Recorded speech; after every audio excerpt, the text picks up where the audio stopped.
Karena begini saudara sekalian, kalau Prabowo nyuruh begitu, mana ada berani anak buahnya mengoreksi dia. Karena demokrasi tak ada di partai politik.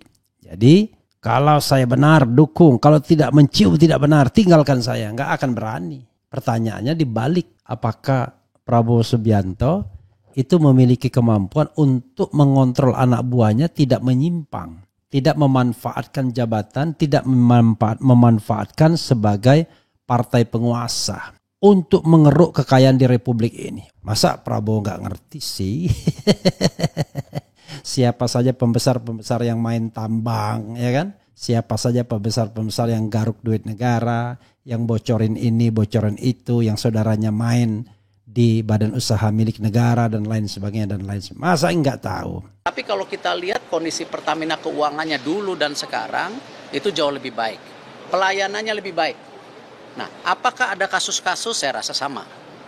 ASDP juga ada kasus. Ya, tapi jangan sampai persepsinya bahwa ketika ada oknum, ada individu, akhirnya seluruh korporasinya itu dibilang tidak baik. Kita harus jaga loh. Karena banyak sekali penugasan yang dilakukan tentu pemerintah kepada BUMN yang selama ini improvisasinya luar biasa. Nah, ini yang kita jaga. Lalu pertanyaan saya, Petra dibubarkan, katanya mafia. 2015. Berita tahu? Ya. Tapi kenapa orang Petra jadi dirut Patra Niaga? Nah itu dia. Nah jangan naik ke saya. Sebelum saya sampai ke sana. Anda tanya kepada Menteri BUMN Sebelum saya sampai ke sana. Begitu kau mencium saya berada di jalan yang tidak benar, silakan tinggalkan saya. Hidup saya, sumpah saya ingin mati di atas kebenaran. Saya ingin mati membela rakyat saya. Saya ingin mati membela orang miskin. Saya ingin mati membela kehormatan bangsa Indonesia. Saya tidak ragu-ragu. Assalamualaikum warahmatullahi wabarakatuh. Sobat RH sekalian, jumpa lagi kita di channel yang keren ini. Keren cadas. Ya sobat RH sekalian, itu tadi ya video dari Prabowo. Videonya tadi sampai habis ya. Jadi mengatakan mau mati ya untuk hal yang baik. Jadi kalau saya benar dukung, kalau tidak mencium tidak benar tinggalkan saya, nggak akan berani. Pertanyaannya dibalik, apakah Prabowo Subianto itu memiliki kemampuan untuk mengontrol anak buahnya tidak menyimpang, tidak memanfaatkan jabatan, tidak memanfaatkan sebagai partai penguasa untuk mengeruk kekayaan di Republik ini, untuk main tambang, untuk ngemplang pajak, untuk illegal mining, untuk illegal ekspor, untuk hal-hal buruk di Republik ini yang menyebabkan perekonomian terpuruk. Itu ya. Oke, karena itu kita bacakan dulu ya. Soalnya ini bukan sesuatu hal yang sifatnya pasif, ini sesuatu yang dinamik. Kalau tidak diurus dengan baik, maka partai akan menjadi sarang korupsi. Orang-orang sekeliling Prabowo akan menjadi sumber-sumber korupsi. You can check it, orang-orang di sekitar Jokowi, siapa yang korup, siapa yang tidak. Ya, bahkan presidennya sendiri juga bisa dicek apakah bisa korup atau tidak. Jadi itu sobat RH sekalian yang kita harus pahami ya. Coba kita bacakan komentar sobat RH sekalian, tapi sebelumnya saya mau membaca beritanya dulu ya. Saya kalau mendengar Prabowo Subianto ngomong sambil semangat, saya juga semangat sebagai warga negara masyarakat. Bedanya adalah kalau orang lain mungkin semangat untuk menjilat, kalau saya tetap semangat untuk mengkritik terus-menerus sampai kemudian saya salah, Prabowo yang benar. Itu yang saya harapkan. Saya salah, Prabowo yang benar. Begitu caranya ya. Nah, mudah-mudahan ini didengar. Saya salah, Prabowo yang benar. Tapi kalau cuma omon-omon doang di panggung depannya, tapi panggung belakangnya berkompromi dengan para koruptor, itu namanya sontoloyo namanya. Ya, tidak punya keberanian, tidak punya karakter. Kalau punya keberanian dan karakter, now I am the President of Republic Indonesia. Koruptor minggir, jangankan menginjak istana dan menjadi bagian dari kabinet saya. Kalian akan saya proses semuanya karena saya tahu kalian koruptor semua. Kan begitu mestinya. Ya, masa Prabowo nggak ngerti sih? Siapa saja pembesar-pembesar yang main tambang, ya kan? Siapa saja pembesar-pembesar yang garuk duit negara, yang bocorin ini, bocorin itu, yang saudaranya main di badan usaha milik negara dan lain sebagainya dan lain sebagainya. Masa enggak tahu? Jadi jangan berpikir memberantas korupsi itu untuk korupsi yang incoming, yang akan datang. No, calon-calon koruptor itu sudah tergelar di atas meja. Anda seperti berburu di kebun binatang saja. So easy untuk nangkepin mereka satu-satu, untuk memproses mereka satu-satu agar kemudian Indonesia ini betul-betul tentram. Indonesia ini benar-benar bisa diandalkan sebagai sebuah negara.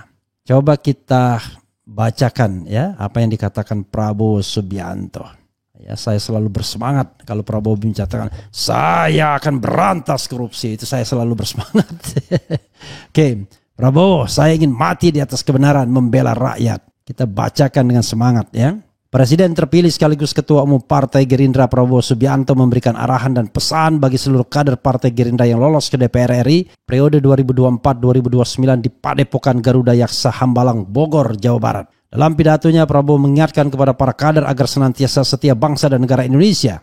Ia pun bersumpah siap mati membela rakyat. Hidup saya, sumpah saya ingin mati di atas kebenaran. Saya ingin mati membela rakyat saya, tegas Prabowo. Saya ingin mati membela orang miskin. Saya ingin mati membela kehormatan bangsa Indonesia. Saya tidak ragu-ragu lanjutnya.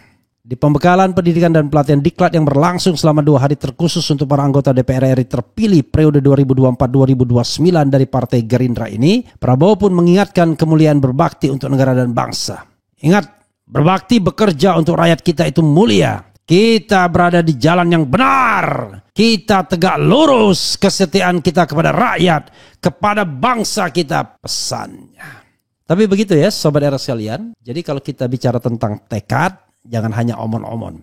Nanti kita lihat para pengkritik itu diapakan? Dihargai atau ditangkap atau kemudian dijebloskan dalam penjara karena Prabowo akhirnya bukan menjadi pemimpin yang mau mati demi rakyat, tetapi pemimpin yang menikmati kekuasaan. Nah, saya ngomong begini Sobat Era sekalian karena saya pengen berada di tempat yang pahit.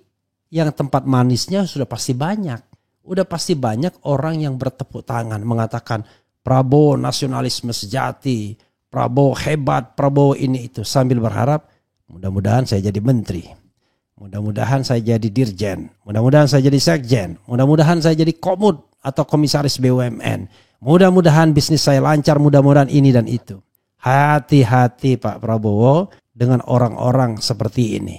Inilah perusak bangsa. Jadi perusak bangsa itu bukan orang yang mengkritik kekuasaan, tapi orang yang berada dalam lingkar kekuasaan, menikmati kekuasaan, mencari rente dari kekuasaan, menggaruk uang negara, menggaruk kekayaan negara, membuat bisnis di dalam istana, menjadikan istana sebagai pusat negosiasi, ya, itu yang terjadi. Jadi sekali lagi jangan risau dengan orang seperti saya. Orang seperti saya tidak punya daya rusak, cuma daya mengingatkan. Ya paling bisa bikin rusak telinga saja, bikin merah telinga.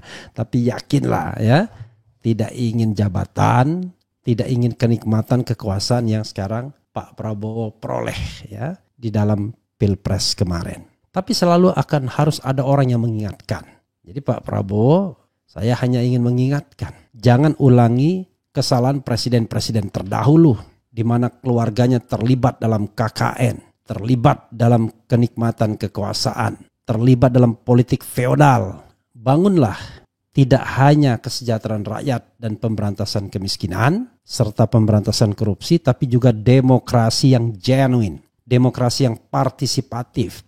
Karena hanya dengan demokrasi yang partisipatif akan muncul pribadi-pribadi tangguh, pribadi intelektual, pribadi-pribadi yang mandiri, bukan para penjilat, bukan orang yang kemudian ingin rente kekuasaan, melipir kekuasaan siapapun yang menang. No, orang tersebut bukan orang yang setia sesungguhnya, tapi orang yang cuma sekedar ingin menikmati kekuasaan. Begitu Pak Prabowo ya. Oke, mumpung kita bisa bicara keras. Saya tidak tahu setelah dilantik tiba-tiba tidak ada lagi ruang demokrasi. Mudah-mudahan tidak terjadi demokrasi kita yang regresif. Seperti dikatakan Pak Jimli, salah satu pendukung Anda di Melbourne University, bahwa demokrasi di era Jokowi regresif. Mundur, bukan progresif, tetapi mundur bukan maju. Padahal yang namanya amanat konstitusi adalah menumbuh kembangkan kedaulatan rakyat. Ya, negara Indonesia adalah negara yang berkedaulatan rakyat. Jadi bukan berkedaulatan presiden. Tidak ada daulat raja atau daulat presiden. Tapi yang ada adalah daulat rakyat. Ya, begitu sobat era sekalian. Oke, saya juga bicara mengenai, membuat polling ya. Ini mohon maaf kepada Pak Prabowo. Saya terpaksa membuat polling untuk melihat apakah Anda percaya dengan Prabowo. Dan dari 1.800 yang voting, yang percaya cuma 28%, yang tidak percaya 72%. Jangan marah Pak ya.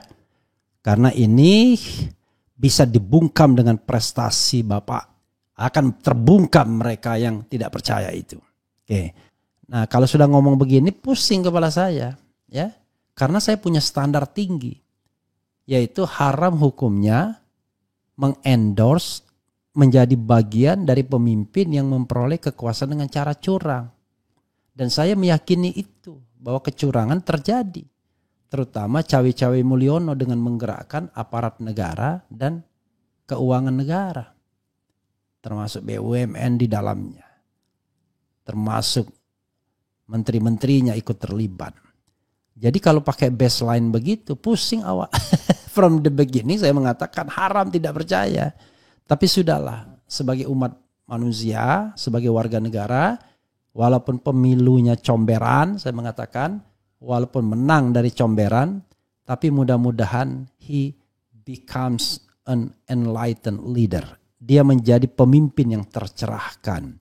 Pemimpin yang memiliki komitmen dan jiwa nasionalisme tinggi. Pemimpin yang tidak menikmati kekuasaan, tapi tidur dalam keresahan karena rakyatnya makan atau tidak. Bukan pemimpin yang enak-enakan, ya. Sambil meninggikan elektabilitas dan popularitas terus-menerus melalui lembaga survei yang suka bohong-bohong, ya, atau lembaga survei yang surveinya dibuat sedemikian rupa. Sama seperti pernyataan bahwa 10 tahun Jokowi berhasil oleh seorang surveyor atau pollster yang saya katakan, aduh, dicek ini orang dibayar atau tidak. Kalau dibayar saya nggak percaya, ya. Entah dibayar masa lalu, masa kini, masa depan, I don't know exactly. Ya. Begitu banyak sekali pengkhianat di Republik Indonesia ini, ya. Banyak sekali orang yang takut miskin, banyak sekali orang yang takut kelaparan. Banyak sekali orang yang takut tidak mendapatkan bagian dari kenikmatan hidup atau kenikmatan jabatan. Ya, na'udzubillah min zalik, ya. Kemudian kita bacakan lagi ya. Nah, kalau soal standar yang digunakan, saya juga bingung, Pak. Mengangkat Tommy Jiwandono sebagai wakil menteri, ya walaupun Jokowi yang mengangkat, apa itu tidak nepotisme? Oke, nanti kita lihat ya. Siapa dapat apa? Tommy Jiwandono dapat apa? Hasim Joyokusumo dapat apa? Kemudian keluarga kerabat-kerabat lainnya dapat apa? Dari situ kita bisa menilai. Ya. Karena begini, sobat era sekalian, ya. Ya, kalau kita bicara mengenai hal-hal seperti ini, mudahnya begini, ya, mudahnya adalah kalau kerabat, keponakan, anak, istri, whoever yang dekat dengan presiden dijadikan pejabat publik, maka dia akan powerful. Sistem tidak akan berjalan karena orang takut.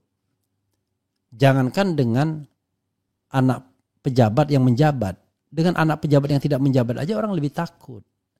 Jadi kita harus berpikir tentang good governance dan clean government, ya. Wassalamualaikum warahmatullahi wabarakatuh. Keren, cadas, cia.